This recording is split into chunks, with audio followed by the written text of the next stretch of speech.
Howdy, guys, gals, and non binary pals. This is the Tales from the Waystone Summer Reading Program. We are your hosts, Will and Phoenix. Let's get into it.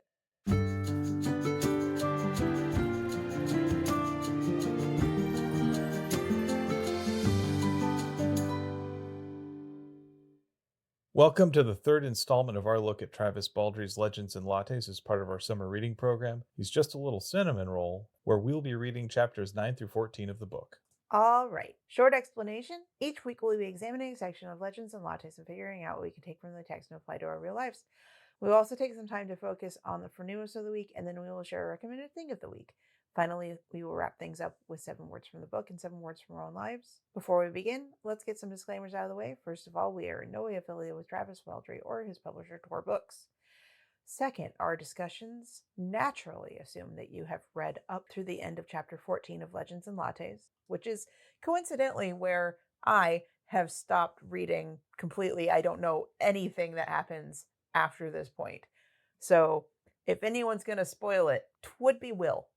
I'll try not to. But spoilers up through the end of chapter 14, hopefully not past there. Also, word to our community, please be kind to yourselves, one another, and the creators of the worlds that we love exploring. On with the show.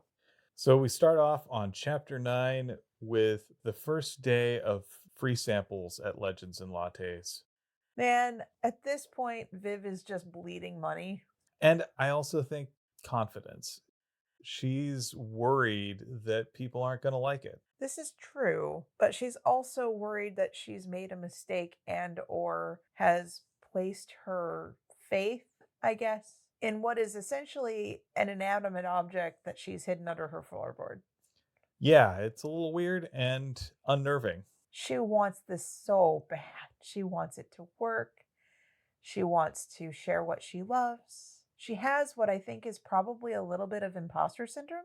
Yeah, she's not used to being someone who is a business person. Well, it's not just that. It's not just the proprietorship. This is personal for her. This isn't just business. She loves the smell of coffee. This is a thing that is a passion project. And as someone who has attempted on more than one occasion to turn their passion project into monetary gains, like, can I make a living doing this? No, I know I can't. And you know why? Because I don't like to advertise. I don't like the process of getting more people to want my services. On top of that, I have discovered probably too late that I actually don't like working on projects that other people want me to make. I like making my own thing, and that doesn't always lead to people buying it. Yeah, I can see that. I think also here, Viv is used to making her living through violence and intimidation, and she doesn't really feel like she deserves to belong in a society, I think. So, being part of a community of people built around peace is something that's new for her. Going from being, I'm going to go chop its head off, to serving coffee. And mind you, the menu is literally 2 items. It is black coffee or coffee with milk. I guess espresso, but I don't know. It's very light, and there is a funny sort of optimism in that. But I think the beauty of this section is just seeing how she gathers people to her and incorporates their ideas, gives them credit for their ideas, makes sure that they feel valued for their ideas. And her dream becomes their dream. I think that's a really good way to put it. I think we've got some really interesting things to get through here. So let's start moseying. So, one of the first of her new potential customers that she meets is little Ratkin, who will become greater in importance as we get later on in this section. Yes. I do have some things to talk about as we go along, but none of them are really consequential, and this is a cozy book, and it really doesn't matter.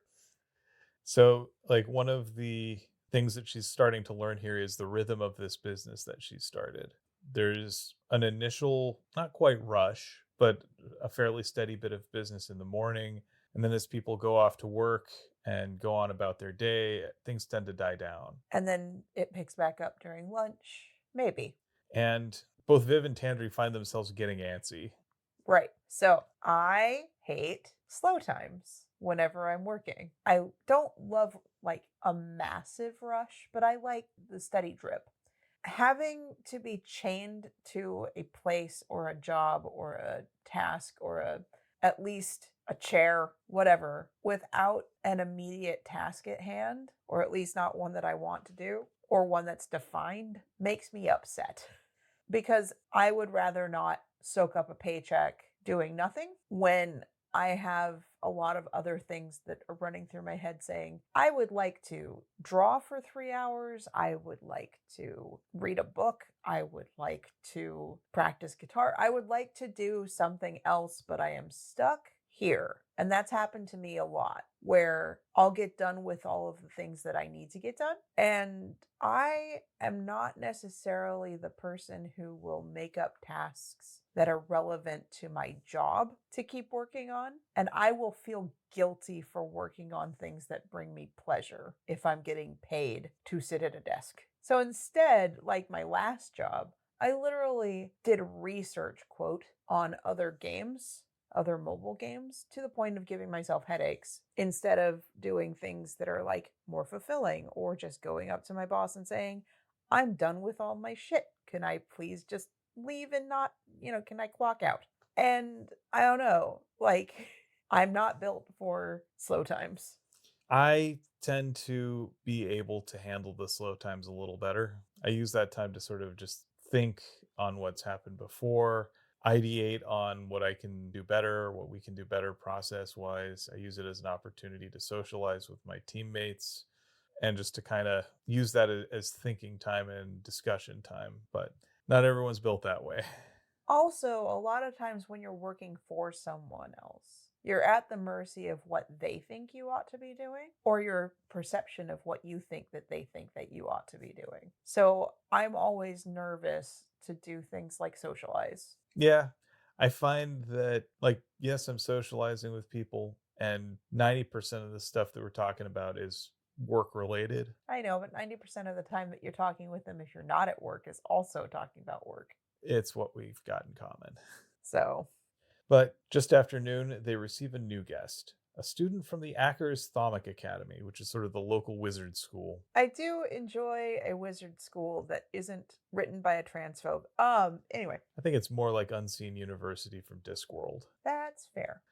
This also fits the archetype of the broke college student who's just kind of looking for a quiet place to study and doesn't want to pay for anything if he can avoid it.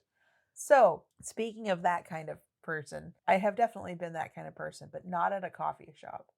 Barnes and Noble used to have the comfiest chairs. And when I lived in Medford, right at the tail end of when those existed many moons ago, it was like in 2009, would go and I was broke. And so I'd go to the bookstore, I'd pick up the next book in the series One Piece and read it while I was at the store Yep. and put it back. I did that sort of thing a lot too. And I remember that there was always sort of a life cycle that Barnes and Nobles went through where, like, when they would first open, they'd have the super comfy ultra plush chairs and they would use those until they wore out. And then as soon as those got worn out, they would replace them with hard wooden chairs. And then when those got worn out, they would just be completely removed altogether and not replaced. See, when they replaced them with the hard wooden chairs, I just sit on the floor.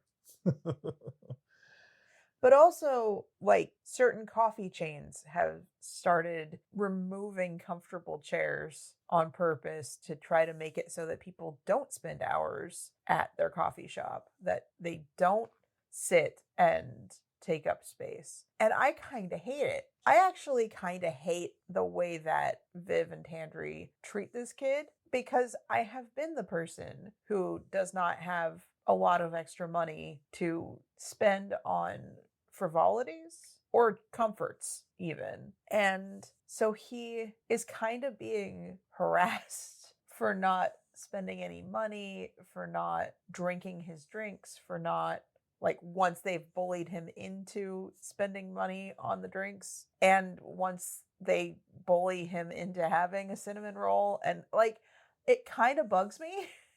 Yeah, at the same time, though, I get it because having someone who's just kind of sitting around in your place, they're not partaking of anything, and they're just sitting on conference calls on their laptop, and they're using your coffee shop as an office. That gets annoying. Okay, there has to be a limit, yes. But ask him to leave instead of just bullying him. Like, that's where I'm at. It's like, hey, can we have a real conversation about the fact that you're being a little rude instead of bullying him? Like, that's the problem I've got. I think also Tandri has her own experiences with students at the Thaumic Academy that I think color her interactions with a student. Also, probably true, but Viv also bullies him. And so you have kind of intimated to me that he's a good kid and that he's got some like texture issues Yeah. and some other things. And I'm like, but I am that person. I have texture issues. And you have been a person who mocks someone for getting a cheese pizza. So when that person is like, but I don't want any of the other textures in my mouth from pizzas, like it kind of hurts my feelings a little bit on their behalf to have you tease them. Or, like, for instance, we are going to be going on a family vacation. The first one that I get to be a part of, really, because the last one that y'all did that I was aware of that wasn't just like hang out at one person's house, but the last let's go and rent a house and have like 13 people stay in it, which I can't do, was before we got together, like right before we got together. And this time, I have so many food issues that having 13 people, including us, but having like, 11 different people or something like that in charge of my food when I can't guarantee from one day to the next that I'll like eggs. It's hard. And so we made a spreadsheet and asked people to list their allergies and list their food preferences and all of that. And my line looks like, tell me you're neurodivergent without telling me you're neurodivergent. Because, oh my goodness, the texture issues. Yeah. So I feel for him, and I really don't like that part of. I'm like, oh guys, just don't be jerks. Don't be jerks. Explain that you don't really want him sitting around in your coffee shop without paying for anything. It can be tough, dealing with that, being both the person who has the restrictions, then being the person who is trying to take care of the person with the restrictions. It can be challenging. And the impulse to mock, I know that I sometimes have it, and it's not something I'm proud of. It's hard to resist sometimes for me, especially when it's not you. I get that. But like, for instance, one of our D&D group members, I have noticed that they won't say it, but they don't like veggies. Like, they're very particular about which ones they will eat. And so, if you make them food and you put all of the things on their food, you have now served them something that they can't force themselves to eat. And it works a lot better if you put the things that are potential texture issue as separate bowls that they get to choose. And it's an accommodation that actually makes it less work for me, which is great. I have a lot of weird allergies and sensitivities. Like onions make it hard for me to breathe. Fun. Yeah, good luck finding stuff without onions. And non-organic dairy from the United States has hormones in it that cause issues that aren't what anyone thinks that they are, and I don't like going into it. And so it's just easier if I can say, hey, these are my issues that I don't do with food. Will you please follow along with this so I don't have to keep explaining it? But like for a book that is meant to be kind of that cozy feel, that is a big hurdle for me. Yeah, I think part of it is also just the general antsiness that Viv and Tandri are experiencing. And I can sympathize with that. And the way that I would handle it is just having a real open and honest conversation. Well, we'll learn more about this student in subsequent chapters. That's fair. So at this point, Viv decides she's going to go take off to get some chalks and a slate board so that Tandri can make a menu for the restaurant. So Viv is also a person that doesn't like to sit still, as is made obvious by the fact that she just up and leaves.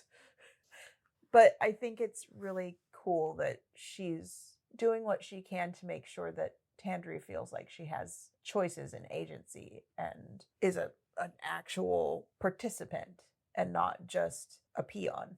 Yeah, Viv has recognized that Tandri has certain skills that she doesn't. Like, Tandri is good with words and she has a really keen sense of visual design. And Viv is fine at most of these things, but none of this is stuff that she enjoys. None of this is stuff that she's especially gifted at. And so to have someone who works with her who is excited to do this sort of thing and actually good at it, Viv is really happy to help that person lean into those gifts. I mean, like, it's the same with Cal, right?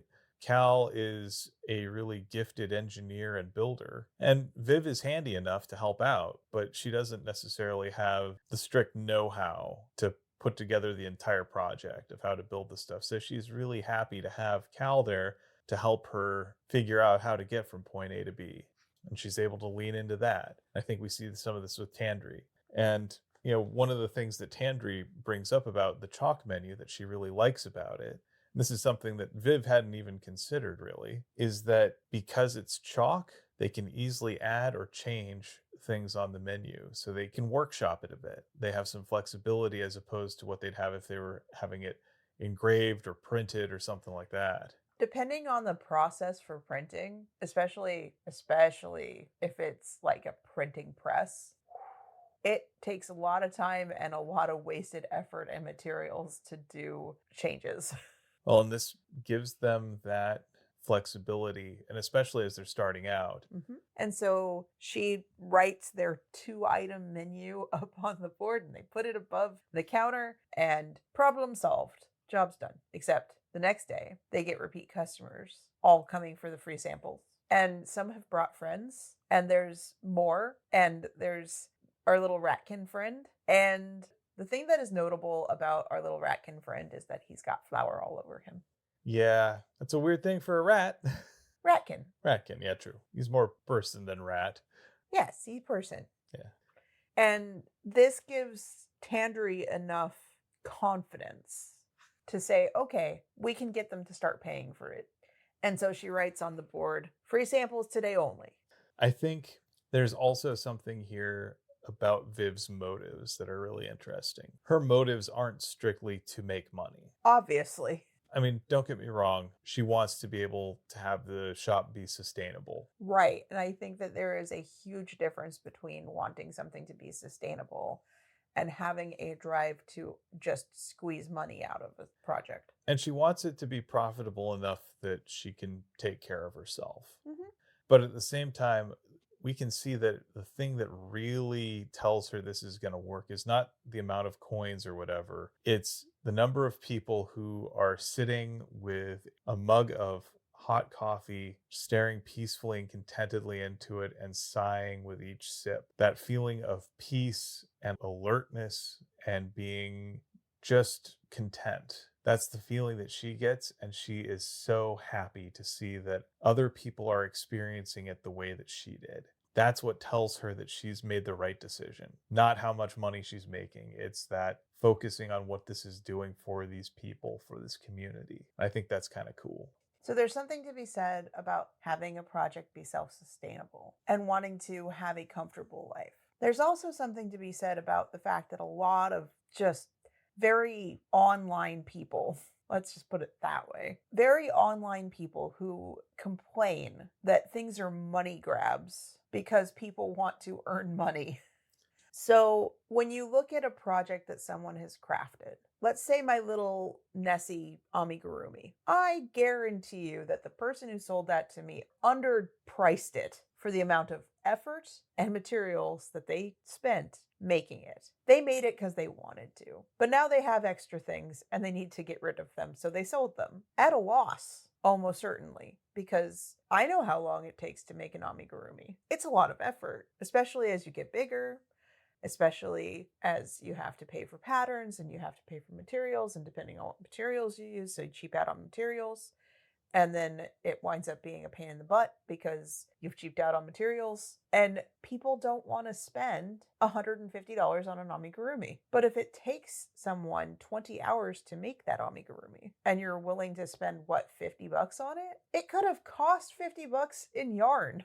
Easily. Depending on what yarn they use. So yeah, people complain about things being a cash grab.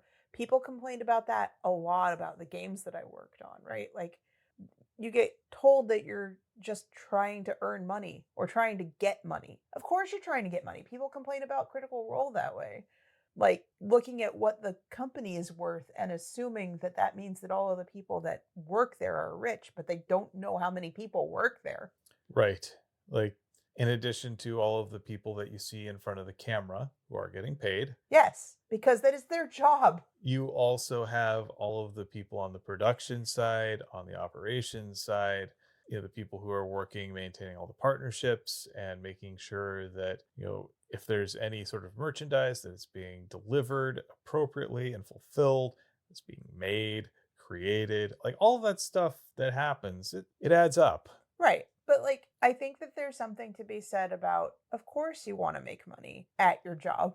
Yeah. Even if your job is something that you have created. Yep. And not only that, like, you want to make sure that there is room for growth in ways that make sense. Right. Well, all that to say, right now, Viv's motivations don't seem monetary in the least, which I think is probably a reflection of the fact that Travis Baldree is a game developer before an author and has seen all this discourse. And so in this case, it's all about the love. Yes, she needs to be able to earn enough money to sustain the business. Lucky for her, she doesn't have like rent or like a power bill or all the things that you don't pay attention to about the finances of a shop in meat space. Yeah, and she's also fortunate that she has Tandri to help her out with that. Tandri is someone who is assertive about evaluating a thing's worth. Yes. And I think that's actually really important. There's a really great example of that later. So I want to just stick a pin in that and we'll move forward here. I will say, though, another reason that I am not a successful person at translating what I can do into earning money with what I can do for myself instead of working for somebody else. I don't feel comfortable pricing things in a way that would actually be what it's worth. And the funny thing is, you won't hesitate to pay someone else what it's actually worth. You won't bat an eye if somebody else prices it at a fair market rate and you are happy to pay that. Mm-hmm. And then when someone asks you to make the same thing, you consistently lowball what you think it's worth. Here's one thing. There is a habit of people going along in a craft fair saying, why would I spend that? I can make that. And I go along and say, I can make that. I know that I don't want to and that I never will, but I want the thing and it's worth more than what this person's charging. I'm going to buy it. Like a realistic look at whether or not you could actually, it might not be a can you do it? It's more of a will you do it? Do you want to do it? Will you actually do this thing? Yeah. Yeah. Anyway, let's continue on with the story. So we also get our return of our Ackers student, Hemington. Yay, he has a name. So Tandri initially confronts him. Again. And he doesn't really want a sample. He doesn't like hot beverages. Which is fair. They're the devil's temperature. Is that what he says? No, that's just a joke. He's also there because he's studying ley lines, which makes Viv nervous because she doesn't want someone discovering the Scalvert stone, even if it's inadvertently. Because she did use ley lines to discover that she needed this place. Yep. Yeah, I can see exactly why she's nervous. We also learn here that Tandri has some experience at Ackers. She's audited a few classes there for personal reasons, personal enrichment. I suspect that you know what that personal enrichment is based off of the rest of the book. I do not. But it's also meant that she's run across a fair number of overprivileged students. And so there's a new addition to our menu, purchase required to enjoy the dining area. which is really, like, fair. I think that that is definitely fair. Your menu is limited. It makes it tough. But also, it's less rude than just hovering over someone and getting kind of pissy.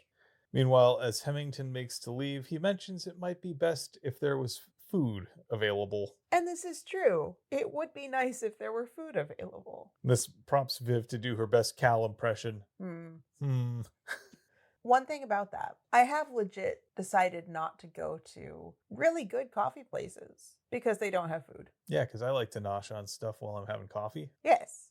So a little while later, while Viv is surveying the shop, she happens to look over and discover a massive dire cat sprawled in a sunny spot in the middle of the floor. Cats are cats, are cats are cats, no matter what their size, they're cats. Yeah, this one looks like it's about Norwegian forest cat size. Oh, I think it's actually bigger than that. Maybe like bobcat size. Maybe even bigger than that, because it says as big as a wolf. Yeah, you're right. It's huge. I just get, like, in my head, my imagination is a very fluffy orange boy, but this is a girl, but very, very fluffy orange kitty. But big. Well, big. And so, as a sort of preemptive peace offering, Viv leaves out a dish of cream for the cat, who basically laps it down in one fell swoop. And with that, they've been adopted by a cat. And Viv suspects this may have been the source of the thumps that were heard overnight. A little less welcome, however, is Fennis, who is, if you'll recall, the wizard that she used to work with back when she was adventuring. There's always one member of the party that you don't get along with. I get the sense that Fennis was the token evil teammate. Although our current D&D group, there really isn't the token evil character. There's no Richard.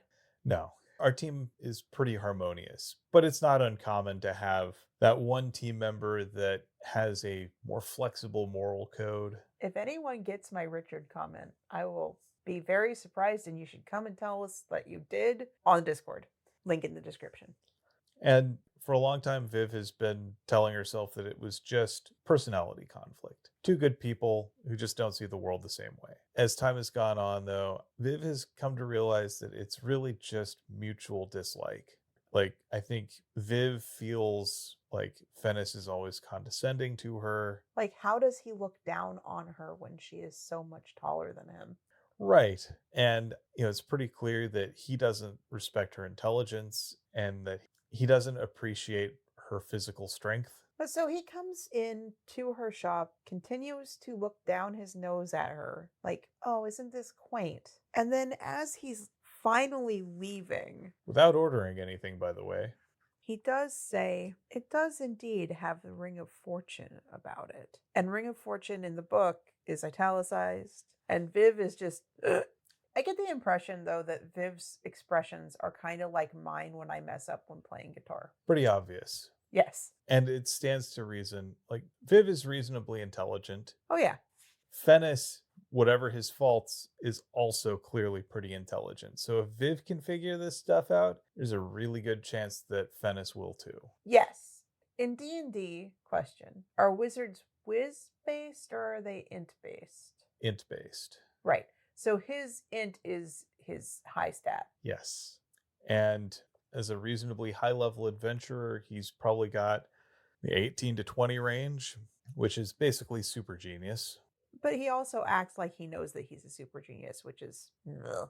The best part about this, though, is as he is leaving, gigantic cat stalks over and stands just right in front of him, and it does the big poofy thing and hisses. And, like, very clearly Fennis is like,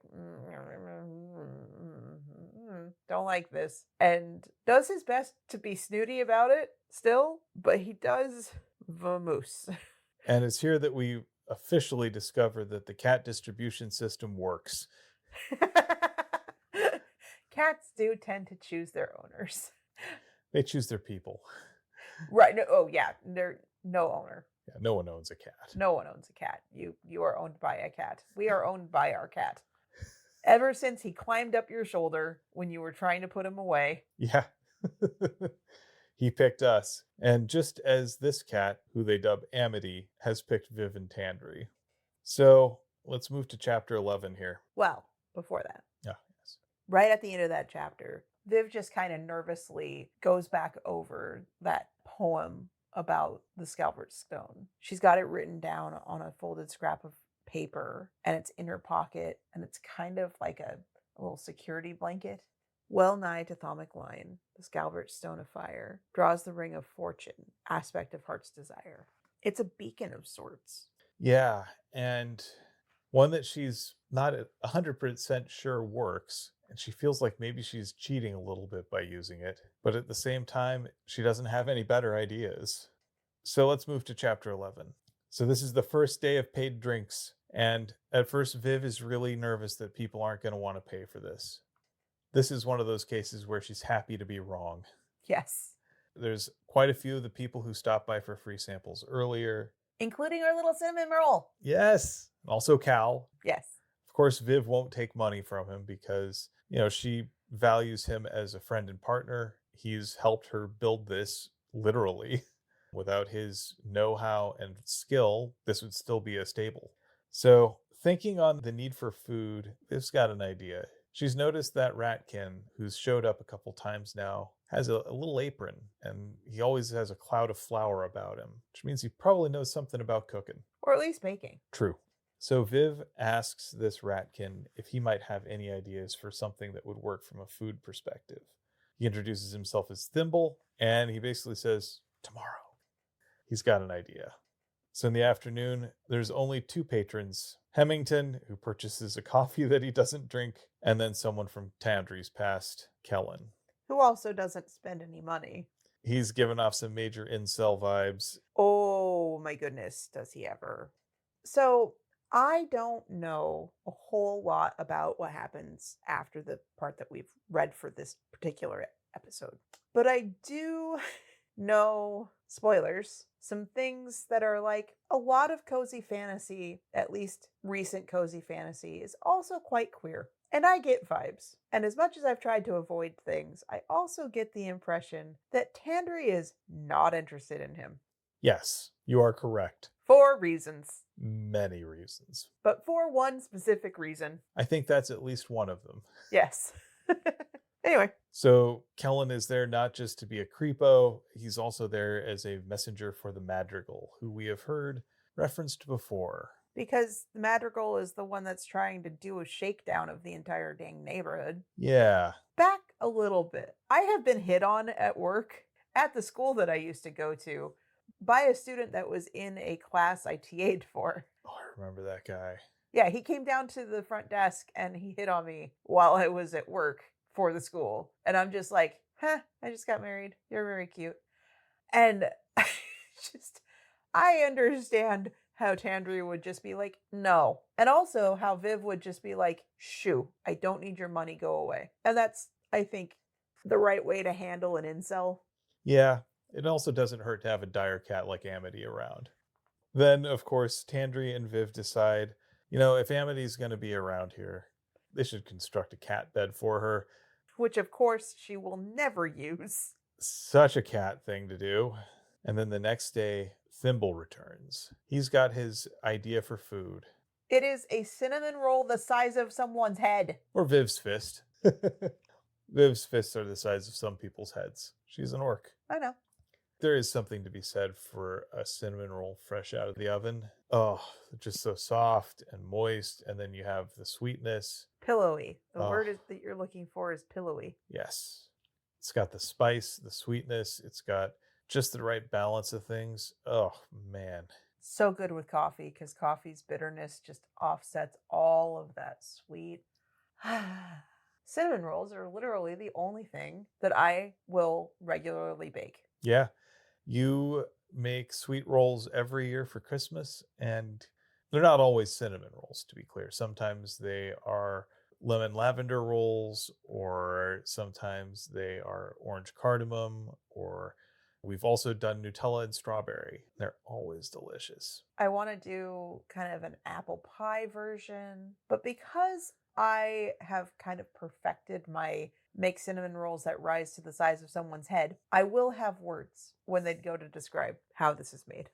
Yes. So, because Viv and Tandre are right-thinking people, they hire him on the spot. right? They take like a bite. And not to be too crass, but Tandri pretty much has an orgasm right there. She's got to tell. It's like anytime her tail flicks, No, she essentially just goes, oh. it's good. Yeah, sometimes food is just the best thing. They recognize that this is a perfect compliment. Like you were talking about earlier, Viv is not afraid to bring new people in and incorporate their ideas into her thing.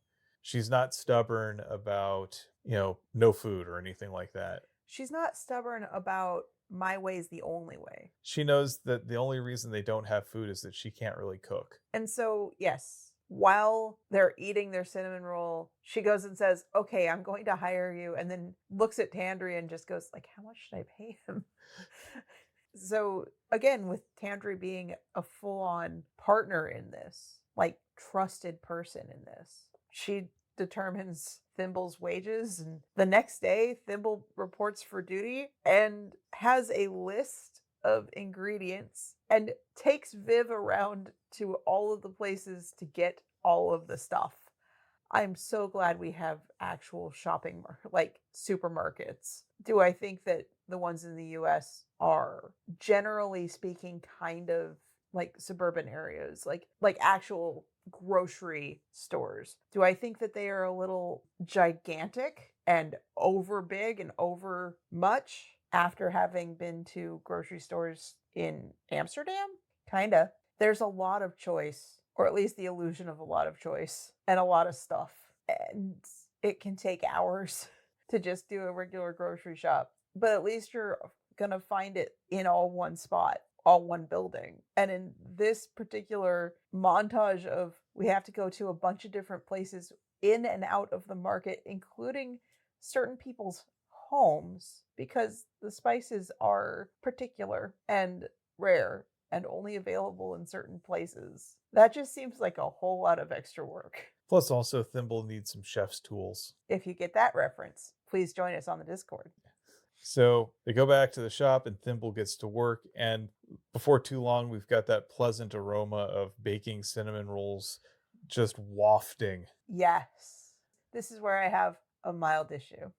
Cinnamon rolls are a 2-day process. Because you got to let them rise. At least the way that I've made them, they require yeast, and there's multiple risings. You make them, you let it rise overnight, you roll it out, you put all your filling in, you wrap it all up, you cut them, and then you let those rise for at least an hour each. Like all of these things are like, they take a while. And it doesn't smell amazing within a half an hour of you trying to start making them.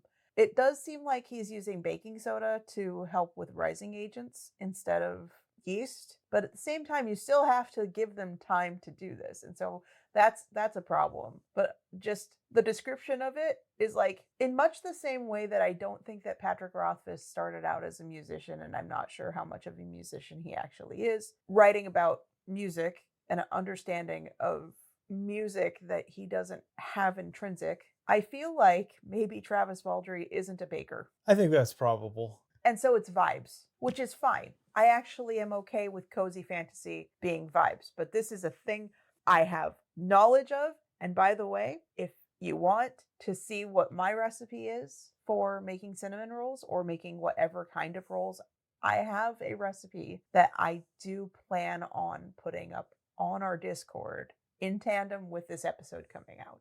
Am I pushing the Discord? Maybe. Am I a little bit like, it would be nice to chat with more people? Definitely. So yeah, if you try the recipe out, we'd love to see your examples. We'd love to see them. We'd love to know what fillings you put in. Let us know how they went over. Yes. But there is something to be said, though, once they go into the oven, like that smell of baking cinnamon rolls. Oh. So in the same way that Viv's nose drew her to the coffee shop because of the coffee smell, I'm just getting this cartoonish people with their nose up in the air going, what is that smell? I'm going to go follow the smell. I'm going to go walk into the store that has the smell. Where's the smell? What's that smell? I mean, every 90s kid knows the smell of a Cinnabon, and there's a reason for that, right? Yes. Like you walk into the mall and immediately you're hit with the smell of the Cinnabon. And you just follow your nose and then you spend a stupidly large amount on cinnamon rolls. Yep. And that was by design. Of course. They know what they're doing. Yes. One might even accuse them of pumping that smell out away from their shop, which Tandri eventually just strategically opens the door to waft that smell out onto the street. Meanwhile, their neighbor Laney stops by and says that baking's a good way to keep the shop open and asks if they'll save a cinnamon roll for her to try. And says, well, that I'm a skilled baker myself, so I can judge its quality. Thanks for the brick from yesterday or last week, whatever. The fig cake. Oof. Ugh. But then they summarily don't savor one out of the first batch. They can't. They're flying off the shelves. Right. Thank goodness. Time doesn't work the same way here, and baking doesn't work the same way here, because Thimble is able to make a second batch in the same day. Clearly, this is fantasy baking. Yes, this is fantasy baking. And again, if it weren't something that I have intimate knowledge of, I'd be all for the vibes. Meanwhile, Tandri's also a little disappointed that she didn't even get one either. Yeah, that one's a little more disappointing. And so Tandri also prices out the cinnamon rolls because while Viv is like, well, maybe we should charge less for them than what you're saying. And she's like, no. You don't understand. I would pay more if I hadn't missed out on getting one. Like, I would pay more for it than what we're going to charge, than what I say that we're going to charge. People will pay this gladly. And people do pay this gladly. And so there is an update to the menu. Cinnamon rolls, 4 bits. Cinnamon roll, heavenly frosted cinnamon pastry, 4 bits. Ooh. Tandri knows what things are worth. And when she knows that they're selling something that people will pay good money for, she's not afraid to charge accordingly. And she also knows that Thimble services are things that they're paying for. We definitely have to pay Thimble what he is worth. Exactly. So the next person to come in, Hemington, he's like, that smells amazing. Would you like one? No. I don't eat bread. I don't eat bread. And again, they bully him and just hand him one, make him pay for it, and say, if you don't eat this, I'm going to do something bad to you. It's not friendly. What? No. It would be different. This would be so different if they already had a rapport with him and this was just ribbing. But this is literally just bullying him into spending money on things he doesn't want to eat. Yeah, it's a little harsh.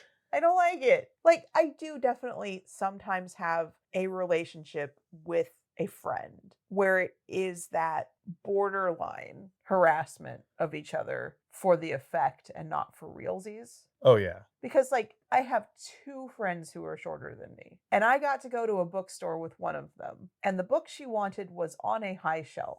And mind you, she's like 2 inches shorter than me. And I look over her and I'm like, would you like me to reach that for you? To which she summarily said, fork you.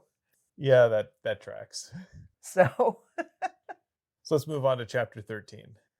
So the next day, we've got Thimble starting work early, and Tandri, of course, lets the door open to let that smell strategically waft out into the street. And the customers just follow their noses. Fortunately, Thimble's thought ahead and has a second batch ready to go as soon as the first one's done baking. The oven is a little small, but also the venting here, not good. Everything is just sweltering behind the counter, and the girls are gonna sweat through their shirts in minutes. And, Thimble wants a bigger oven, and they are definitely doing good enough business where that is warranted. But also, as you noted, cinnamon rolls are best right out of the oven. They can keep for a while, but these are things that are made with a lot of butter. And they're bread, and if you put them in cold storage, they're going to get stale quicker than if you leave them out. But if you leave them out, they might not last for very long either because they might get moldy. Or attract insects. Especially in this kind of setting where it's not necessarily like keeping everything airtight. And they don't have a great way to reheat them either. Ovens are great for the first time around, but when you don't have a ton of temperature control, yeah. And as you've experienced, even in the slow method, it's not a zero effort thing. Like, Thimble's working up a storm here. Yes. Yeah, he gets free coffee. And he gets paid. But he's going to work himself to till he falls over. Yeah. In the same way that I get passionate about crafting, he is very much passionate about baking. And so now it's the dilemma of how do we have baked goods that will last? And how do we have a service area that isn't swelteringly hot? Like, because remember, they're not in the high summer yet. Oh, It's past winter, but it's not summer yet. So it hasn't had a chance to get proper hot. that's going to be miserable. So they need something that's going to help with that. So yeah, they've got some kinks that they're going to have to figure out. Each opportunity that they've discovered has brought with it some new challenges that they're going to have to work on. Well, they're in luck. Cal drops by. When he tries a cinnamon roll, his response is predictable. The good kind. And Viv looks over and just goes, "Can you help with the heat issue?" And he takes his time and he thinks about it. He says, "I might have a way to help." Give me some time to investigate it and I'll come back and let you know what I found. Can't promise anything yet, but I got some ideas. That's the thing about Cal. He's always someone who is thinking of ways to solve problems. One thing I do appreciate here is that problems aren't immediately solvable or solved. Taking your time and thinking about it is prized. It also helps, I think, to know that there are solutions available and that they are going to happen. They're possible. Like, they're not just things that you have to endure indefinitely. Then that afternoon, we get our next guest, a young bard named Pendry. I wouldn't say guest. I would say maybe named character. Okay, we get our next part of the troupe, so to speak. A young bard named Pendry. And he has a proposition for Viv. He wants to play for her patrons. And so this poor kid, I think kid. So Pendry is like I am in front of a group of people. Even if they're not paying attention, he is just nervous as all crap. He looks like he's about to poop his pants. Seeing someone who has literally peed themselves on stage, I've seen it happen. It's real.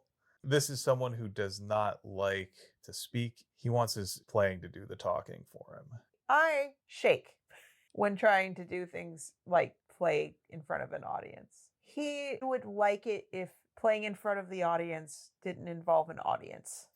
He does set up shop in the back of the dining area, and he starts to play. And Viv notices that his lute looks a little more like an electric guitar. At least the description is like an electric guitar, like it's a medieval electric guitar, and this is great. Yeah. And then he goes on to play medieval metal music.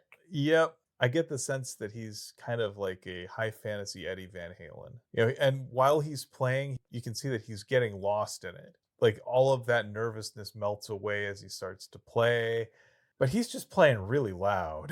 He's playing really loud and discordant, and this is not smooth jazz. This is not coffee house rock. I don't know. I like melodic metal. I like Gojira. I like Mastodon. I like a lot of things that are still followable. They have structures that go within musical rules. I don't like dissonance for dissonance sake. I kind of like that stuff myself. I know you do, but that's what the impression that I get of what he winds up doing is. And when the vibes of a coffee shop are just wonderful smells that make you just go, "Oh, I'm relaxed now." That is not the style of music that you want or associate with it. Elevator music or coffee house rock or slow jazz or any of that stuff, you can deride it all you want. Would I specifically listen to lo-fi for the songs? Not really. I'm not looking for them for song, the way that I would listen to Ghost for a song, or go on YouTube and find Death Cab for Cutie for a song, or Linkin Park for a song, or any number of things from my favorite soundtracks for a song. All of it just is put on an hour-long thing of lo-fi, and I cannot tell you where the songs change. It's all just kind of there to wash over you. And that's the vibes that you usually want. If there's something that's a little more distinctive, it'd probably be something like acoustic folk music or singer-songwriter type stuff. You might see a jazz piano or something like that. But even then, a lot of that is just meant to meld into the background in a way that metal, especially discordant things, cannot be anything but present in the forefront. And so he's mortified when he realizes that he has just absolutely miscalculated. And he runs out of the shop kind of looking like he's using his guitar as a shield or his lute as a shield. And at this point, Viv starts to wonder if maybe the Scalvert Stone isn't working for once. Like, why did it bring this person in? There's another obvious we should pay attention to this person character that we get to meet next after this little vignette. And it is an older gentleman who is playing a game by himself. Tandry's been watching him for a while, and it's not like he is moving the pieces for the other player or anything like that. The pieces seem to be moving themselves. And she keeps watching him to see if he's trying to trick her or something like that. But now it seems like the pieces are moving on their own.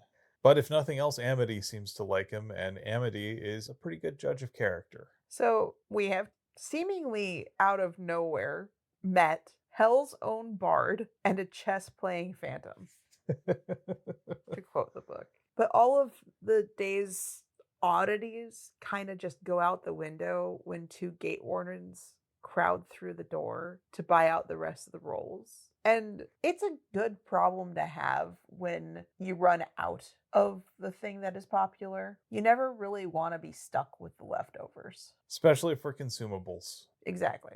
So I took a class and we were talking about like the right level of inventory versus demand. And generally you want to have enough inventory to meet 98% of the demand. Because the more you have, the more you can sell, obviously. Mm-hmm. But you want to have just enough extra demand that people still want more. So there's that. There's also a phenomenon that happens when it's the last one on the shelf. If there's one left of something, people just won't buy it. So it's always good when you have people who are like, we'll buy the rest. Mm-hmm. Take the rest off of you. They'll probably take them back to the station house or whatever. Yeah, let's just stereotype cops. Right. The next day, Thimble shows up and he has another list. And Thimble's busy. He's got to make more rolls. So he just sends Viv to the market. Despite not knowing what cardamom is. Speaking of cardamom, orange cardamom, so good. And I have done that in the sweet rolls. Oh. It's the same base dough, and then it's a different thing to like add-ins. And cardamom and oranges are just tastes like Christmas to me. And Viv heads off and probably spends more time than is necessary just hunting down all of this stuff, and winds up back at the house of the spice merchant. And he's just like, what do you want? And she reminds him, like, I was here with, holds out her hand, the height of Thimble, and he's a really good baker. And the spice merchant's just like, he's a genius. I mean, obviously he's invented cinnamon rolls, so. Right. He also invents biscotti. So, as Viv returns to help with the rush, Thimble starts to work on his new creation. And when he finishes, it's a longer process, but it yields biscotti, which are, of course, if you're not familiar, they're sort of hard cookies. They're twice baked. They're not stale, but they are best when dunked into a warm liquid. Biscotti and coffee is amazing. Yeah, now I want biscotti and coffee. Yeah. And Viv is, at first, she takes a bite of it by itself. She's like, that's fine. Not sure what all the fuss was. And then Thimble's like, with coffee. Again, with those flavors that just complement that bitterness from coffee. And also the texture, because the coffee adds the moisture and warmth to it. It just creates a unique sensation all on its own. And it's just, suddenly Viv gets it, right? And Tandry also recognizes that because this is something that's hard, it can be served cold and it can be preserved for a couple days. So they don't have to bake it fresh every single day. They can make a whole bunch and have them stored separately. And then that gives them some extra flexibility on their menu. Speaking of their menu, they add thimblets, crunchy nut and fruit delicacies, 2 bits. At first, they're slow sellers. People get them when there are no cinnamon rolls available at that moment, sort of a second choice. But as word catches on, suddenly people are actually ordering Thimblets as their first choice. Because biscotti's great. Yeah, and you can't live on cinnamon rolls alone. Variety is the spice of life. No lie, when we first were thinking, hey, we're going to record this episode, we made sure to go to our local coffee shop and have a cinnamon roll that we split. Cinnamon rolls are great. Cinnamon rolls the size of your head are too much. Yes. I sound like an old person, but I am. Anyway, some of us have to watch our sugar intake. Some of us get super lightheaded if all they've had is sugar for breakfast. More good news. Cal shows up a little bit later here. He's got an idea for how to fix the ventilation problem. An auto circulator, which it seems like is like ceiling fan type deals. Do you remember the way that the ceiling fans in Claim Jumper used to look? Yeah, they had like the sort of spindle that spun them remotely, like the motor mechanism was by the wall. Right, there's a motor mechanism that is just the one mechanism. And in this case, I get the impression that that is being powered by the heat generated by the oven, by the stovepipe. Yeah. And then there are a series of belts that go to the ceiling fans and help with moving the air out. That's kind of the version I get as well. And so he shows them the plans. This is something that he saw on a gnomish pleasure craft that he worked on. And so he's thinking of ways to adapt it. He's got ideas for it. He shows the blueprints to Viv. And Viv, again, to her credit, she knows what she doesn't know. She knows that this is Cal's area of expertise. And if he's willing to do it, he obviously knows what he's talking about. And he says, this isn't going to come cheap. Everything's going to cost probably about 3 sovereigns all told. And, Viv recognizes that if they want to be able to keep doing this job, keep this business open, they got to fix the heating problem and it'll be worth it. So she's like, here's 4, one's for your trouble. I'm not taking any change. And then they close for renovations. There's more discussion about how Viv is like, her body is not behaving the way that she would like it to. I also have back problems. It's a thing. It's just a thing. Bodies start breaking down. And, a lot of people, when I have like the war story of like my knee started being a problem when I was 27, and others are like, yeah, when I was 19, and all these other things, like, it's not just a problem for the older people. Like, chronic pain is an issue for a lot of people, and you would never know. Oh, and let's not forget that Viv has treated her body pretty harshly over her adventuring career. That's also true. I mean, she's been a frontline fighter, so that means she's had to basically get into a lot of fights, a lot of fist fights, things where it got pretty gross and gnarly. She's taken hits all over the place. She's had her bell rung more than once. On top of all of that, she's been sleeping on the floor a lot. The ground. Campsites and things like that. If she's lucky, maybe an inn here and there, but that's the exception, not the rule. Her body's got a lot of mileage on it, just from use. But there's the assumption that because she is big and muscular, that she is also capable of doing all of the heavy lifting. And she can do a lot of heavy lifting, but that doesn't mean it's pain-free. Go look at a retired professional football player, right? Or professional wrestler, or any number of professional athletes. Yeah, they're still pretty strong. They can lift stuff, but as time goes on, the bill comes due. They'll pay for it in the morning. We are at the end of the chapter, and there is one more thing of note, and Cal says, least you won't burn alive till you get to the hells, though. Because now that they've got the air circulation and it's like everything's a lot cooler and it's no longer just massive heat generation that is uncomfortable and awful. But foreshadowing, just in my head, there is just so much references to burning things down. A lot of conflagration, calamity. Yes. Infernos. I can't help but think there might be a fire in the future of this book. Anyway, that's all I'm saying. There's no confirmation needed from you who has read the whole thing. If I'm wrong, I'm wrong, and I'd actually like to be wrong. But With that, why don't we get to the Phronimos? So I picked as my Phronimos Tandri. I thought that Tandri this week did a lot of really cool things. So, first of all, she's the one who's been helping to set all the pricing. She recognizes the business plan side of things. Like, Viv has come up with the product, Viv has come up with the general shape of the idea. Viv is the ideas person, which I hate to break it to every single one of you, is not a thing. Anyway, go on. Yeah.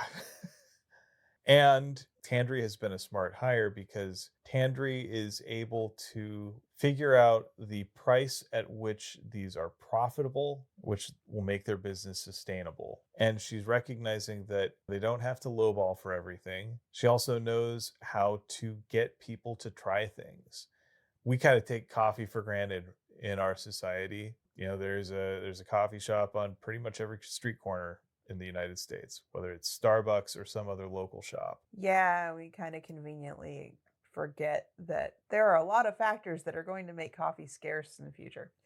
Anyway, But point being, coffee is a ubiquitous part of contemporary culture in the United States and Europe and South America and Africa and really all over the world. But in this particular fantasy universe, it's really something that's limited to one gnomish city. And this is the first time that it's reached the city of Thune. So people here don't know what it is. It's hot bean water. as opposed to hot leaf water, which is tea. Yes.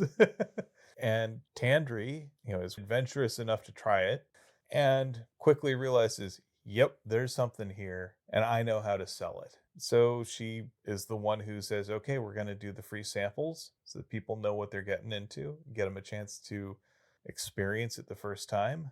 Like, that's how she experienced it. And she bets right. Like, she takes a gamble and she gambles correctly. There is a sizable group of people who come back not just for the second free sample day, but on the actual first paid day, where they're willing to pay for it. Then when it's time to get food in, she quickly realizes that Thimble's cinnamon rolls are amazing. This kid is a genius. And then she thinks about what she's willing to pay for something like this and prices things accordingly. You price things at a price that you can get enough sold. Like, don't undersell yourself for the lowest possible purchase. But at the same time, also, if you've got a quality good, you don't have to price it so high that only the richest can afford it. And she does. She prices it enough that they're making a decent return on the cost of ingredients, but it's not so high that people feel like they are being extorted to get this. It's accessible for everyone. They're a working class shop, and Tandri recognizes that it's okay to price things accordingly. She's also the one who figures that the best way to advertise this is the smell. you know because she knows exactly how she felt when she smelled it and when she tasted it. And so she's using her empathy to encourage other people to try it as well, and to smell it and to experience it, and to make sure that this experience is open. And she also adds little descriptive flourishes on the menu as well. So it's not just drawing out a very precise and well designed menu. She puts in verbiage to describe the items in a poetic way that's evocative, that gives people an idea of what it is that they're buying. She's good at the vibes. She's good at the marketing specifically. She's using what she knows about the product, and she does it with empathy. She's thinking, how are people going to think about this? What kind of experience are we trying to create for them? And how do we enhance that? And how do we do it in a way that means that there's enough money to pay for our rent to... There isn't rent. Well, that's true, yes, because Viv is living in the attic, but Tandri's not. Fair, but she gets wages. This is different than the whole shop. But Tandri needs to get paid so that she can pay for her expenses, and Thimble needs to get paid to cover his expenses. Like, there's no understanding of what Thimble was doing before. I guess he was just baking for fun. Was he eating all of it? I don't know. Same. Thimble is mysterious. And important. Absolutely. I mean, he's the one who basically helps them hit critical mass. Also, if anyone wants to discuss Severance with us, please, on the Discord. But yeah, so like I say, Tandri demonstrates a lot of really good practical wisdom in this. She uses her experiences to help her figure out what people are going to want and figure out how to meet that need. She's able to do so in ways that Viv just isn't equipped to do. And that's okay. Viv is smart in her own way and recognizing this is Tandri's area of expertise. Delegation is a really important skill, I think, in a business owner. One that I have seen done well and one that I have seen done very, very poorly. Oh, yeah. I think a lot of times back to the story of Socrates, how the Oracle at Delphi says that he's the wisest person in the world. And the reason for this is because he knows what he doesn't know. Like, there are a lot of great business people and craftsmen and politicians and generals in the city of Athens, but they all seem to think that because they're good at the one thing, they're good at all the other things as well. Socrates doesn't have any such delusions. He knows he's useless at all of these things. And he doesn't let one expertise serve as a substitute for any other. And Viv is similar here. She knows what she's good at, and she recognizes that the things that she's good at don't necessarily make her automatically good at anything else. Or everything else, which some people seem to think. Right. Now, she can use the lessons that she's learned from her lifetime of adventuring to help her, but she also knows that that doesn't mean she's automatically great at everything. So she's going to have to do some learning. Being strong doesn't mean that she's automatically a great builder like Cal. Being pretty smart doesn't mean that she is automatically going to be a good marketer like Tandri. Yes, but you did say that our Phronimos was Tandri. And so now I think maybe we've exhausted the topic. I think we have. And we should move on to our recommended thing of the week. My recommended thing of the week is something that is insanely delightful, and it is r/mushroomguy on Reddit. Okay, so I think I said last time I've quit being on pretty much all social media, and literally the only thing that is social media-esque that I am continuing to be on is Reddit. And you know why? Because I can curate the crap out of it. I don't have to look at stuff that makes me angry. In fact, there's a lot of things on there that don't make me angry. And when I discover that a community that I wanted to be in is ultimately something that is rage inducing, I can quit being on it. And it's super easy. And so the things that I have chosen to be on are funny or informative or like people showing off their cats or their crafts. And so a couple of weeks ago, Amigurumi's subreddit was kind of taken over by this one pattern that kept showing up over and over and over again. And it's this little mushroom person, toddler guy thing. And like people have been sharing the pattern or the link to where to buy the pattern, because let me tell you that writing a pattern is not a zero-sum thing. If you get a free pattern for something complex, cool, but don't expect that all patterns for something complex and unique are going to be free, because no, people should be paid. But little mushroom dude, I have had glow in the dark yarn for a while, since one of my craft stores unfortunately is going out of business, and I just kind of impulse purchased glow in the dark yarn. And I was like, that's the perfect project. And so I made a little mushroom dude. But there are at least 300 little mushroom dudes using the original pattern, plus just a whole bunch of other really awesome things that a lot of really awesome people have been making that are all mushroom themed. And it is delightful. It is absolutely freaking delightful to see the cuteness that other people have made, to be able to help people with a pattern, like when they're confused, to see a whole bunch of people who are like, I didn't know how to crochet 2 days ago, and now I'm going to try this. Some of them to great success and some of them not. But like, I realized in this process that I have always been crocheting backward, kind of. That's how I learned crochet like 20 years ago, and I have crocheted backward pretty much ever since. And I finally have actually done amigurumi stitches the way that looks better. But it's a learning opportunity. It's a chance to share something freaking delightful that has no other purpose than to be joyous. You're going to have to show off some of your creations here. Oh, no, they're already on the Discord. Ah, yes. If you want to see my mushroom guy, At least my first one, because I made it for Will. And I'm making them for myself. I'm making them for our little niecelets.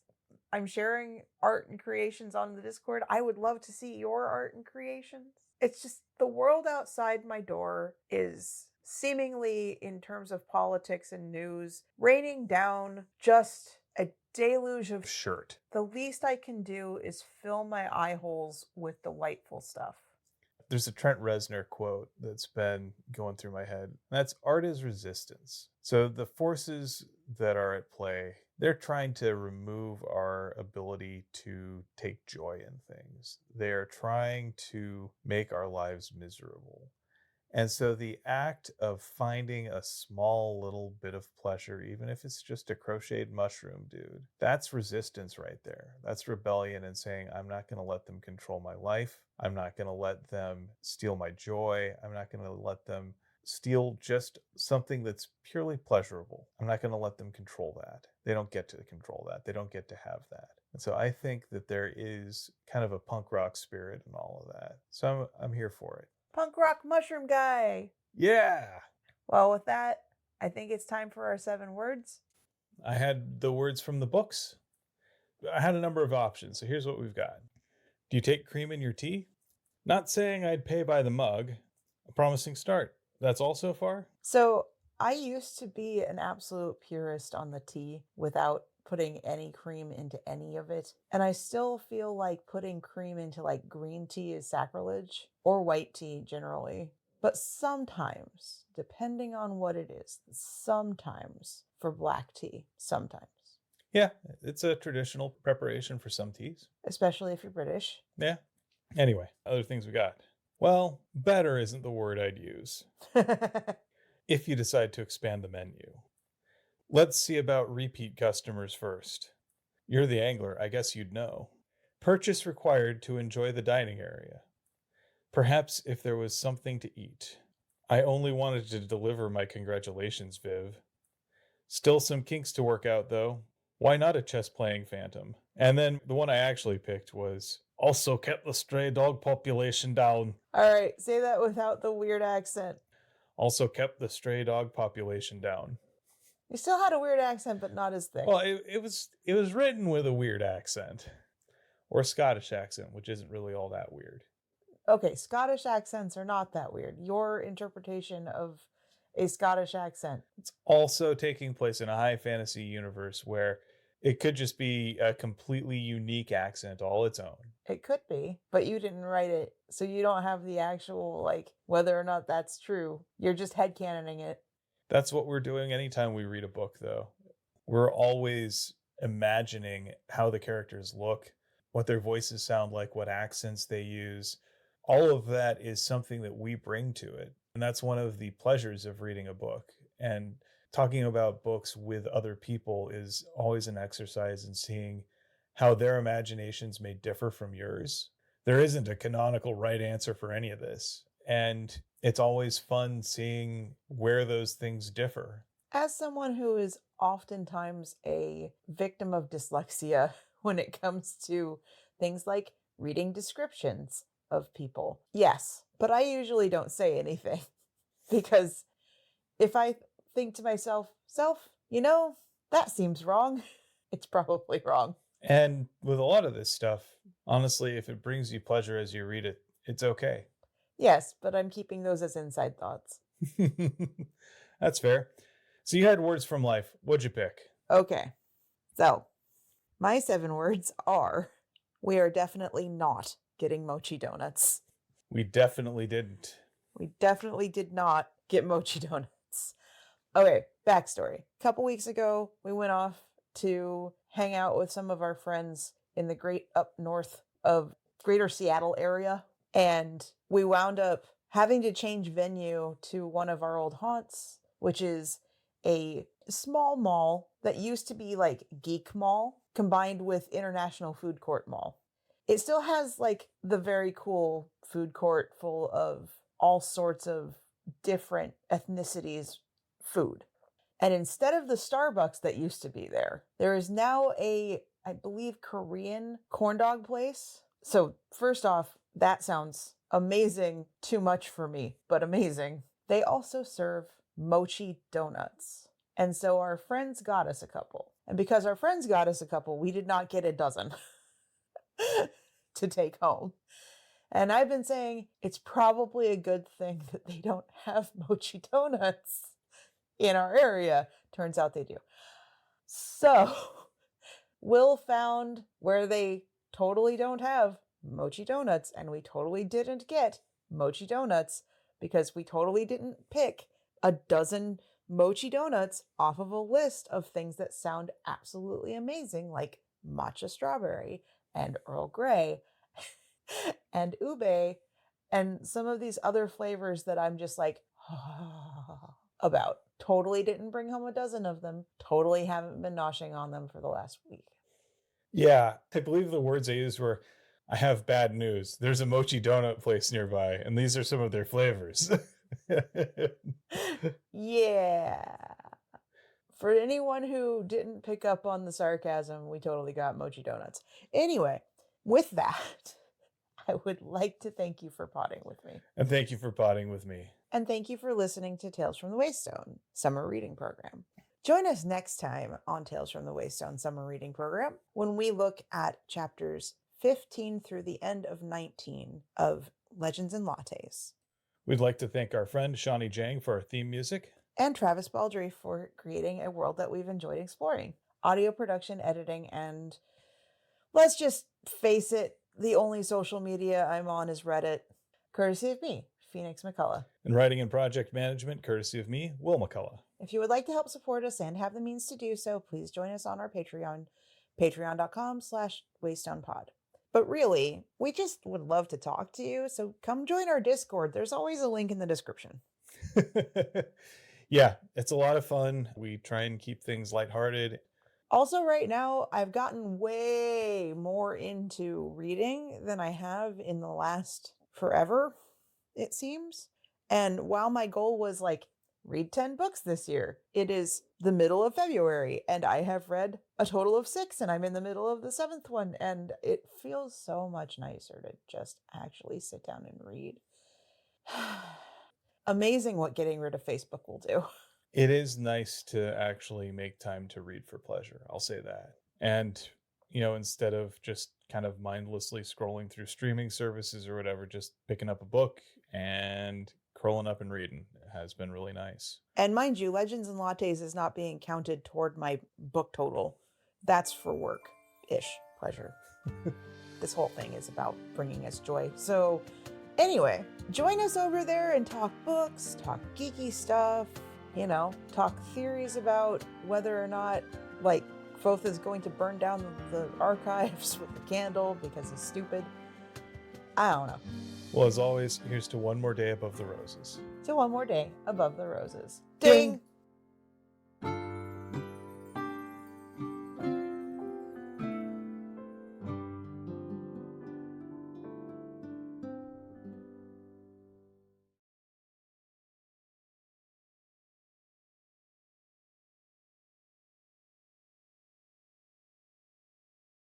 Viv nervously just kind of, how do I go?